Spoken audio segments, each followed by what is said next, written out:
em preto e branco. Olá, eu sou a Fabiana e eu vim aqui conversar um pouco, contar um pouco da minha experiência na pesquisa histórica da websérie Narrando Mulheres, em sua segunda temporada, que tinha como objetivo trazer histórias de mulheres que fizeram parte dos processos de independência do Brasil. Surgiu o título Narrando Mulheres, protagonistas da independência do Brasil iluminadas por mulheres reais, agora colorido.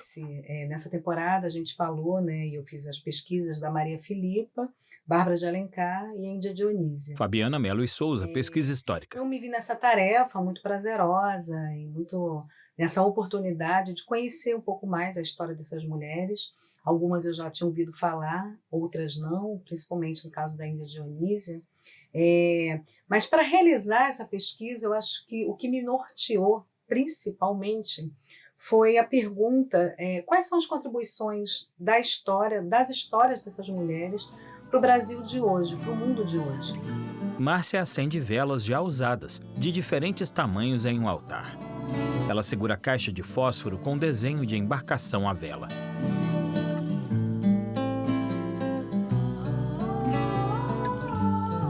Suzana interage com moldura de quadro de madeira antiga auxiliada por outra mulher e faz pose altiva com a mão no rosto. Verônica confecciona colar de contas verdes concentrada. A seguir, Fabiana. Ela tem um cabelo curto preto, pele clara, nariz fino e lábios médios. E está de blusa preta com estampa amarela. Está sentada em um escritório e é vista até a altura do peito. E aí, para mim, assim, é fato, né, que elas existem, que as histórias delas por si só são histórias importantes para a gente trazer, para a gente iluminar. É, Claro, né, também essas histórias que elas acabam sobrevivendo durante todo esse tempo, né, apesar da gente ter toda uma história da independência do Brasil comumente voltada para a narrativa dos homens, principalmente, né, homens héteros, brancos. E o que é esse povo brasileiro, a participação desse país, dos povos que trabalharam, né, contribuíram para a construção desse país, e principalmente esses corpos que comumente são invisibilizados dentro de ideias muito colonizadoras que a gente hoje tem, ainda bem, né, a história ela tem revisto muito esses processos, né? No camarim, Jurema é maquiada por um homem. Já pronta, ela dá depoimento no cenário de tecidos azuis e é filmada por um celular. Jurema Werneck, convidada. Episódio 1. Eu acho que não houve uma mulher negra na história do Brasil que não tenha precisado lutar. Você imagina nascer numa favela, né, com todas as dificuldades que a favela tem, né, na segunda metade do século XX. A gente já está no século XX e não mudou muita coisa. Né? Então sempre foi uma busca coletiva, né, porque a minha trajetória foi uma trajetória sustentada por muito pouco gente. Por uma família que era grande, que é extensiva, né, uma família genética, uma família de laços numerosos, de laços de vizinhança, lá no Morro dos Cabeças, uma família grande. E todo mundo se esforçava para que as crianças pudessem ir o mais longe possível. E no meu caso significava conseguir apoio para estudar. O apoio era comida, era roupa, era calçado, era incentivo, principalmente incentivo, porque as pessoas não tinham nada, incentivo era muito importante. Então foi sempre assim. Então eu fui estudar para meninas e meninos negros que nascem na favela é uma decisão também do século XX, que a comunidade negra decidiu, acreditava que pela educação a gente ia mudar nossa realidade. Então eu tinha uma obrigação de estudar, o que para mim foi bastante complexo, porque eu tinha ainda bem o que se chama hoje de déficit de atenção, uma pessoa que não se adapta direito nessas rotinas educacionais que o Brasil oferece. Então, mas eu fui forçada a estudar, e quando eu tive que ir para a faculdade, tive que passar de ano, passei de todos os anos que eu tive que enfrentar, e tinha que ir até a universidade. Fui até a universidade, quando eu fui escolher, foi por acaso, porque eu não sabia o que queria seguir, porque eu não queria continuar na escola, mas era obrigada, então eu escolhi a medicina, me tornei médica. Mas veja, desde criança eu aprendi em casa que a gente tinha que lutar por uma vida melhor e lutar contra o racismo. Então foi isso. Já na faculdade, já na escola, na ditadura, já era de grêmio estudantil, na faculdade, o diretório acadêmico, e segui no ativismo político até hoje. É isso que faz com que eu crie, junto com outras 9 mulheres, uma organização de mulheres chamada Crioula, que já fez 30 anos, nós estamos fazendo 30, se eu não me engano, seguindo uma trajetória que não é uma invenção nossa. A Organização de Mulheres Negras sempre houve na história do Brasil, sempre houve na história que acontecia antes do Brasil. De novo, no camarim, Jurema é maquiada com batom arroxeado. Ela tem um cabelo preto levemente grisalho com finos dreads preso em um rabo e está de vestido azul com estampa colorida com motivos africanos. Francisco Leite, visagismo, o homem, posa ao lado de Jurema pronta e sorri. Ele é branco grisalho de barba. Agora Evelyn Cirne, assistente de figurino, veste Jurema com um vestido de escamas azuis e prateadas. Evelyn está com o cabelo preto preso em uma trança e tem a pele clara.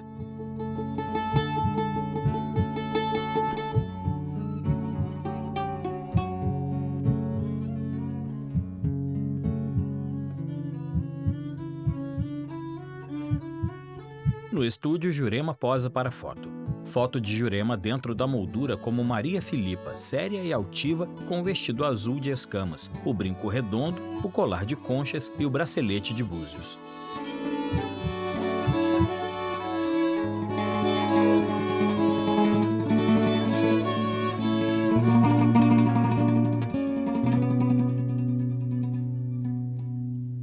A tela escurece. No escritório, Fabiana. E eu acho que a sobrevivência dessas mulheres, dessas histórias, elas vêm principalmente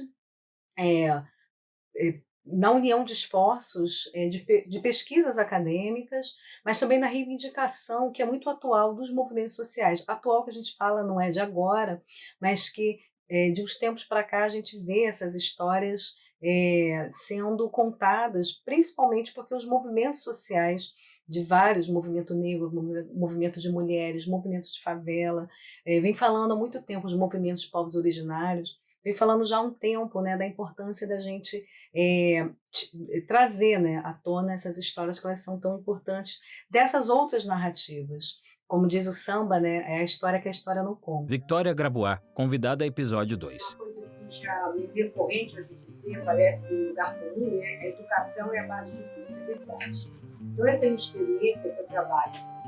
Eu sempre trabalhei com mulheres das classes populares, diversas favelas do Rio de Janeiro. Tenho uma experiência maior no trabalho de mulheres, no centro de referência de mulheres da Maré, que é uma unidade da UFRJ, né? E aí eu trabalhei diretamente com essas mulheres, eu era coordenadora pedagógica do projeto, e tinha psicólogas, advogadas, assistentes sociais, assim, trabalhando no dia a dia, né?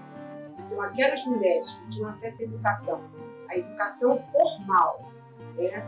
Que nesse cuidado da educação formal aparecia um centro como a UFRJ plantando uma unidade lá dentro, com aulas, com oficinas, das quais elas participavam.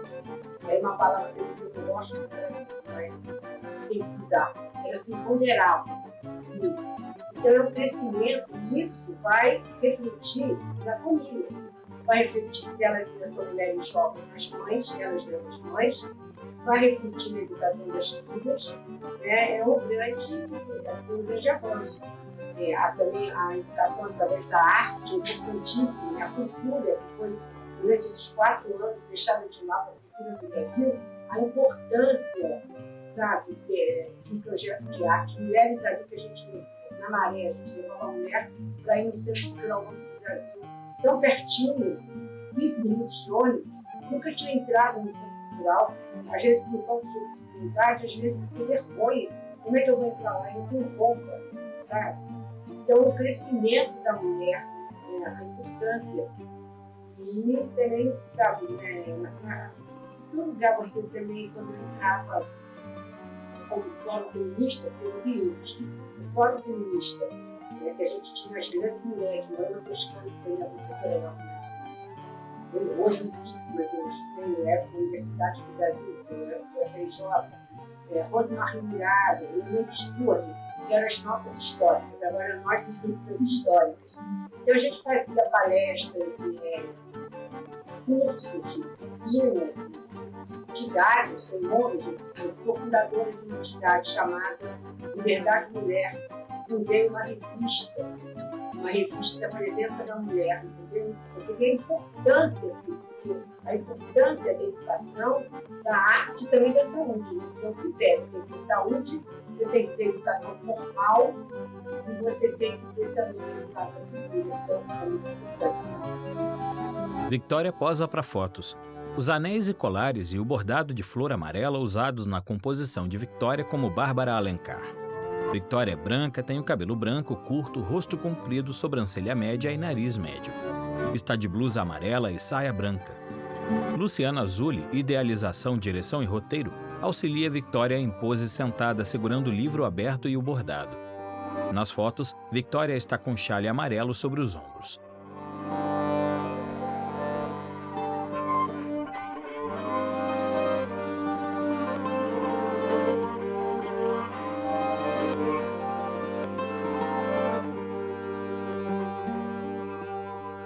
Victória está dentro da moldura de madeira ainda como Bárbara de Alencar, séria, de cabeça erguida, nos olhando. A tela escurece. Lúcia com a equipe da série. Vocês comigo. E a gente vai cantar, é só um trechinho do que nós chamamos que é o Pai Nosso, para vocês, que é o Pai Nosso indígena. A Luciana sabe cantar, mas essa música assim, ela é muito forte. E acompanhada com maracá, até me arrepio.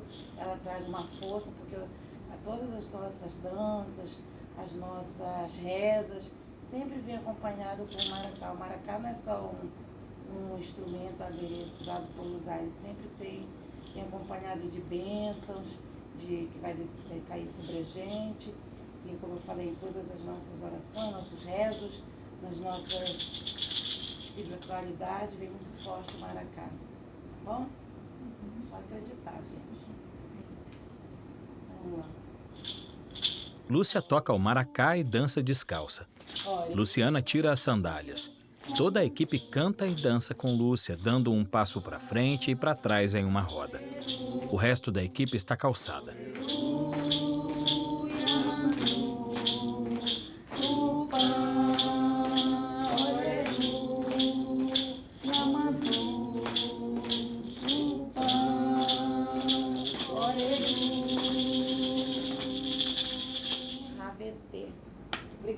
A equipe junta as mãos em oração em agradecimento. A tela escurece. Lúcia Moraes Tucuju, convidada a episódio 3. É de suma importância ver minha literatura, minha arte chegar nas escolas, tanto para os alunos quanto para os educadores. A literatura que eu trago, a minha escrita, a forma como eu trago da minha cultura, o vocabulário, a poesia, toda aquela riqueza de encantamento que eu fui criada e poder passar para as crianças, eles poderem imaginar também, né, o rio, a floresta, e não só os alunos, mas também os educadores. Porque quando a gente vê que os professores chegam até a gente, que querem conhecer, se apropriar, passar isso para as crianças com verdade, e através da literatura também, é onde eu coloco a minha voz, o meu pertencimento, e é muito bom ver isso nas escolas, ver no teatro, ver no cinema, é uma grandeza, é uma satisfação muito grande. Eu que não conhecia teatro quando criança, e eu pegava um lençol, estendia no quintal, e ali eu era Matita Pereira, eu era o Saci, eu era a Cobra Grande, e hoje ver toda essa narrativa que eu herdei da minha avó e ver nos livros que eu estou produzindo, que eu estou lançando, é uma alegria muito grande, é um tesouro isso para mim. Lúcia posa com Francisco. Adereços de contas e pena usados na caracterização de Lúcia como Dionísia. Fotos de Lúcia. Lúcia é indígena de cabelo preto na altura dos ombros. Está de vestido verde com desenhos de folhas. Maria Paula Freire, fotógrafa, mostra foto para Luciana e depois fotografa Lúcia.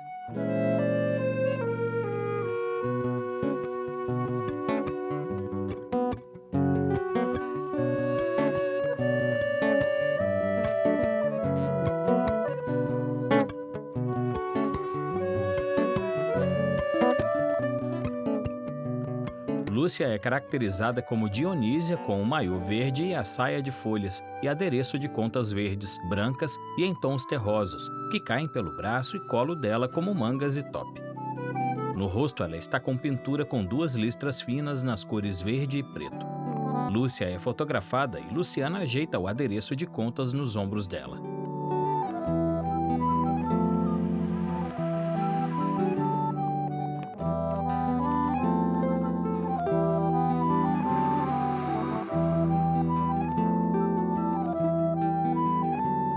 Lúcia posa segurando uma cuia de cerâmica.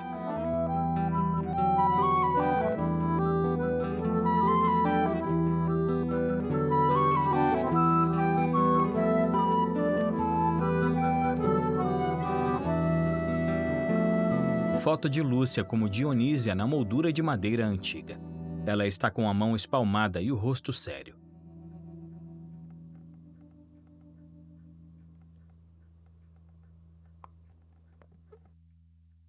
No escritório Fabiana. Então, alguns desafios que a gente encontrou na pesquisa histórica.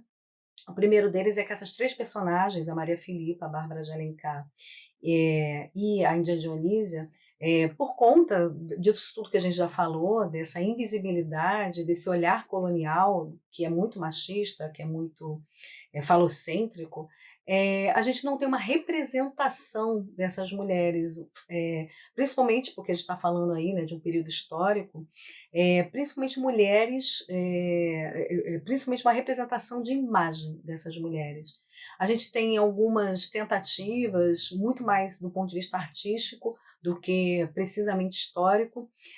Então, para a gente, foi um desafio como a gente, então, dá luz a essas mulheres. E aí é importante essa solução que desde a primeira temporada já vem trazendo, que é o ensaio fotográfico com mulheres da atualidade, e que são mulheres que a gente, digamos assim, representam, ou de alguma maneira elas remetem à história dessas outras mulheres, né? Dessas personagens que a gente pesquisou. Então esse foi um primeiro desafio, né?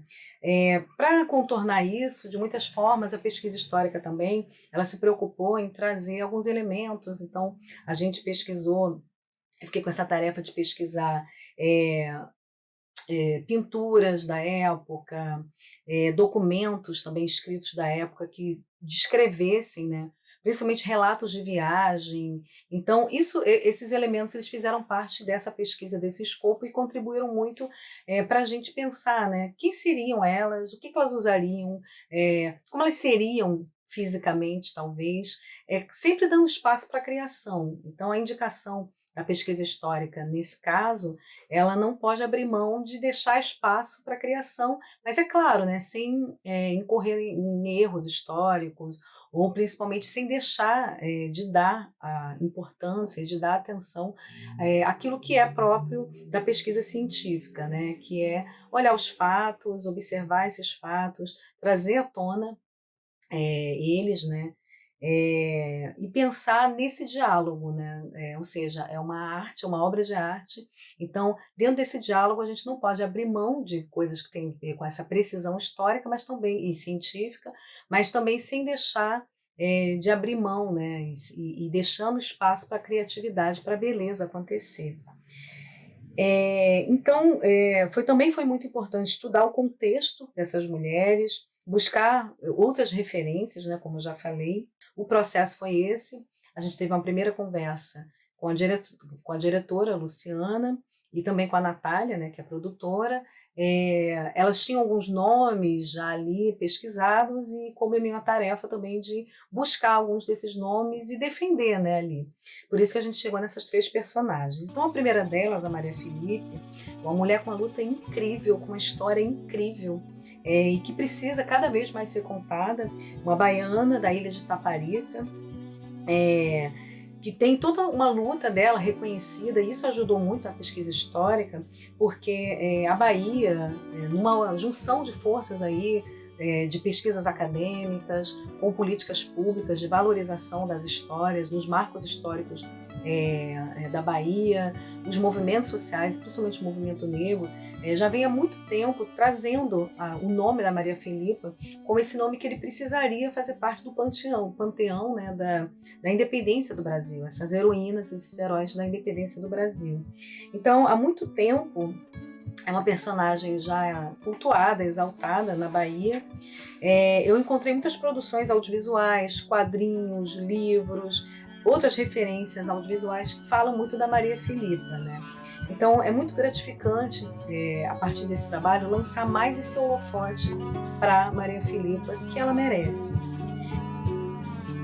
Fotos de Márcia do Vale, narradora, episódio 1. Márcia é negra de pele clara, cabelo cacheado loiro curto de olhos verdes, usa óculos de grau e está de vestido azul. Foto de Renata Lima, assistente de câmera e som. Ela tem um cabelo cacheado, a pele clara e usa óculos de grau. Foto de Natália Simonetti, idealização e produção. Ela tem um cabelo preto liso preso em um coque e a pele clara de vestido estampado. Está concentrada olhando para um notebook. Foto de Renato Marques, câmera, edição e animações. Ele é branco, de cabelo comprido e cavanhaque.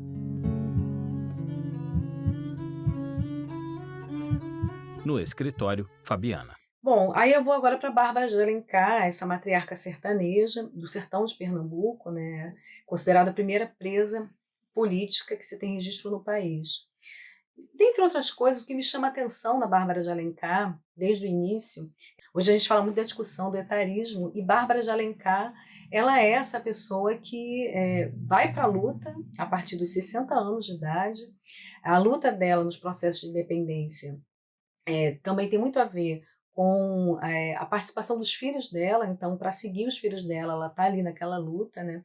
E por conta disso, ela é presa e tem seus bens confiscados e tudo mais. Então, chama atenção essa figura, essa mulher, que ela podia estar em casa, ela podia seguir a tradição esperada por uma mulher. Imagina, a gente está falando aí século XIX, né? Então, uma mulher, né, sertaneja, matriarca, que espera-se dela que ela guarde, né, e passe para frente todas as tradições da família, quando na verdade o que ela faz é encontra uma outra forma de proteção dessa família, saindo das lutas e da proteção ali da vida privada para uma vida pública.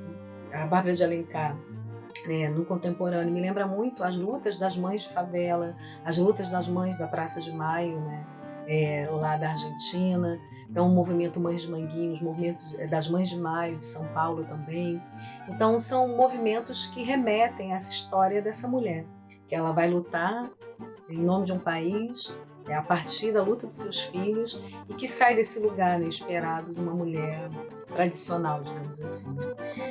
Foto de Luísa Marques, assistente de figurino. Ela tem um cabelo preto liso e está de máscara contra a Covid ajeitando o figurino de Suzana. Suzana Nascimento, narradora, episódio 2. Ela é branca, de cabelo castanho, ondulado, armado, penteado para o lado e está de vestido amarelo. Diego Alonso, som direto. Ele tem um cabelo comprido preso em um rabo. É branco, de barba. Fotos de Suzana em diferentes poses, segurando o texto. No escritório, Fabiana. Por último, a gente tem aqui a Índia Dionísia e o contexto da Vila Viçosa, né, que era uma vila entre Piauí e Ceará, uma vila composta pelo aquilo que a gente chama, né, que são os diretórios indígenas. Até essa pesquisa, até essa série, né, eu nunca tinha ouvido falar das vilas indígenas, né, que são os diretórios dos índios. É um momento da história que eu acho que pouquíssimas pessoas conhecem.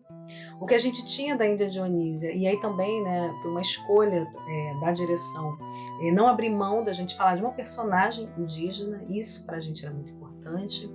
E aí a gente encontra fragmentos de texto citando, né, falando desse processo da participação das mulheres na independência do Brasil, mas também falando da participação da população indígena ou dos povos originários nos processos de independência do Brasil. E aí é muito interessante, assim, né, porque a Índia Dionísia, ela é conhecida por um episódio onde ela, junto com outras pessoas, expulsam abofetadas o vigário, né, que tomava conta, né, do diretório, que era, digamos assim, uma espécie de diretor, e que traz, pelo menos para mim, como pesquisadora, para mim foi muito importante a contribuição do João Peixoto, que é o pesquisador, autor desses textos, da maioria dos textos que eu li para pensar na Índia Dionísia e pensar no contexto dela, né, que é o João Paulo Peixoto Costa. E uma coisa que ele fala, que eu falei, né, reproduzindo o senso comum na época, foi assim, mas a gente não tem muitos documentos históricos sobre o processo de participação da população indígena nas lutas de independência do Brasil. Ele falou, Fabiana, tem sim, tem muito. Só que precisa de mais gente se debruçando sobre isso, a gente precisa de mais elementos, né, de mais pessoas que se debrucem sobre essa questão. Então, para mim, assim, né, eu acho que foi um desafio trazer a Índia Dionísia com um pouco que a gente tinha dela, mas, como disse a diretora Luciana, a diretora dessa websérie, talvez essa seja assim, uma ponta de lança para que mais pessoas se interessem pelo tema, pensem sobre ele e, quem sabe, pesquise até um pouco mais sobre a Índia Dionísia. Verônica Rocha, narradora, episódio 3. Ela é branca, loira, com o cabelo na altura dos ombros, piercing de argola no nariz e está de macacão verde e preto. Ela se movimenta mexendo braços, pernas e pé, se aquecendo no estúdio com o chão e fundo brancos. Ela curva o corpo para frente e chama alguém abrindo e fechando as mãos. Foto de Verônica sentada em um banco de madeira concentrada. Fotos dela gesticulando enquanto narra a história sentada.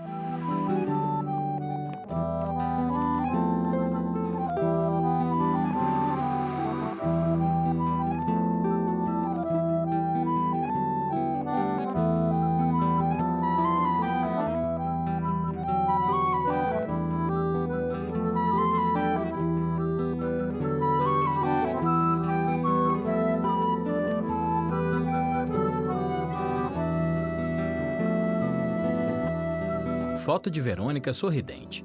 A seguir no escritório Fabiana. Agora, me parece que é muito importante pensar também sobre por que tornar essas histórias acessíveis, né?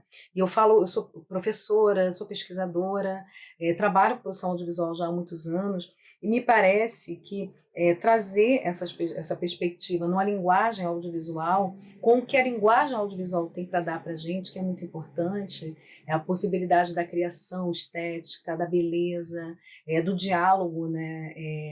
Da imagem com a história. Então, para mim é muito prazeroso e muito bonito de ver esse resultado, principalmente porque uma websérie, então ela está lá na internet, ela fica acessível para mais gente assistir. Então, para mim, essa história, né, trazer essa história é muito importante. Foi um prazer participar desse projeto. Eu falo como mulher, como brasileira, como professora, como pesquisadora também.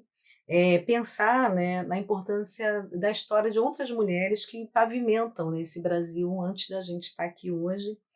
E de muitas maneiras eu também me sinto iluminada por essas mulheres. Então, agradecer aí o processo, espero que quem esteja assistindo aqui goste.